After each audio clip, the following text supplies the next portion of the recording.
अस्सलाम वालेकुम दोस्तों, उम्मीद करदा खरीदण वाले होवोगे। इलैक्ट्रिक बाइक या लोडर रक्शे उन्हां वास्ते अगर अप्लाई किया तो दरखास्त रिजैक्ट हो गई है, उसकी की वजह है वो तुहानूं दस दिंदे आ अज की वीडियो दे विच भी किहड़ी वजह तो जिहड़ियां दरखास्तां ने वो रिजैक्ट हो रही ने।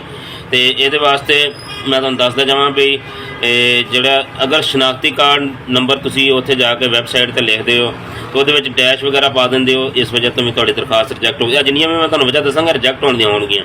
अगर इन्हां नूं ठीक कर लोगे तो दोबारा दरखास्त दोगे तो तुहाडे जिहड़ी दरखास्त है वो कबूल हो जाएगी। शनाख्ती कार्ड बगैर स्पेस तो लिखना, उत्थे स्पेस नहीं पाउणी विच। अपने नाम के जिहड़े स्पैलिंग आ वो बिल्कुल वही लिखने जिहड़े नादरा के जरिए तुहाडे शनाख्ती कार्ड के उत्ते लिखे हुए हैं। जिवें नादरा के कार्ड ते ने उदां ही तुसीं अपने लिखने ने। वालद के नाम के गलती ना हो, तारीख पैदाइश तुहाडी बिल्कुल ठीक लिखी हो, गलत ना लिखी हो।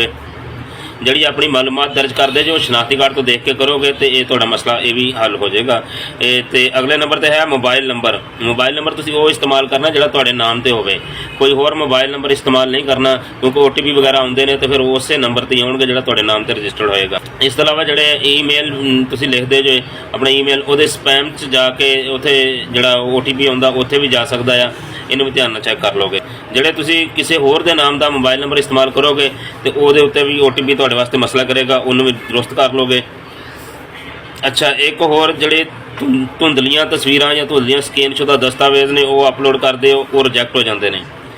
इनू बिल्कुल करैक्ट करके तो PG PNG PDF दे विच जिहड़ा साइज़ आ वो तुसीं रखना है 2 MB का। 2 MB के साइज़ दे विच तुसीं ये चीज़ां अपलोड करनियां तो साफ सुथरियां करनियां ने, धुंधलियां ना होण। अच्छा जी, उस तो अगे है 1048 रुपये जी यदी फीस आ वो बैंक च जमा होनी है, नैशनल बैंक के विच।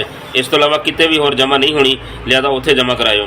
अच्छा, जिहड़े नौजवान दरखास्त दे रहे हैं ये अगर 18 साल तो घੱਟ उम्र के हैं, चाहे वो लोडर वास्ते दे रहे या वो दे रहे हैं बाइक वास्ते, वो ऑटोमैटिकली रिजैक्ट हो जाएंगे। 18 साल वास्ते नहीं है, 18 साल तो उत्ते जिहड़े होणगे उन्हां दियां ये जिहड़ियां ने दरखास्तां कबूल हो रही ने। तो जिहड़े खसूसी कोटे वाले खवातीन ओवरसीज़ या माजूर अफराद आ उन्हां वास्ते जिहड़ा वो अगर उन्होंने मंगिया आ सर्टिफिकेट माजूरी का या ओवरसीज़ की कोई शनाख्त मंगी तुहाडे कोलों ते वो तुसीं लाजमी अपलोड करोगे। तो इस तो अलावा 30 सितंबर तो बाद अगर तुसीं दरखास्त देंदे हो 30 सितंबर तो बाद तो वो काबिल कबूल नहीं होएगी। उम्मीद है तुहानूं गलतियां की समझ आ गई होगी। इन्हां गलतियों को सीख के तुसीं दोबारा दरखास्त दिओ। तुहाडे इलैक्ट्रिक बाइक या लोडर रक्शा या इलैक्ट्रिक रक्शा जिहड़ा तुसीं हासिल करना चाहुंदे हो, इंशाअल्लाह जरूर तुहानूं मिलेगा। 30 तरीक तो पहले दरखास्त दिओ। वीडियो अच्छी लगे तो वीडियो को लाइक कर दिओ, ज़्यादा से ज़्यादा लोगों को शेयर करो ताकि वो भी गलतियां तो सीख से दोबारा अपलोड कर लैण।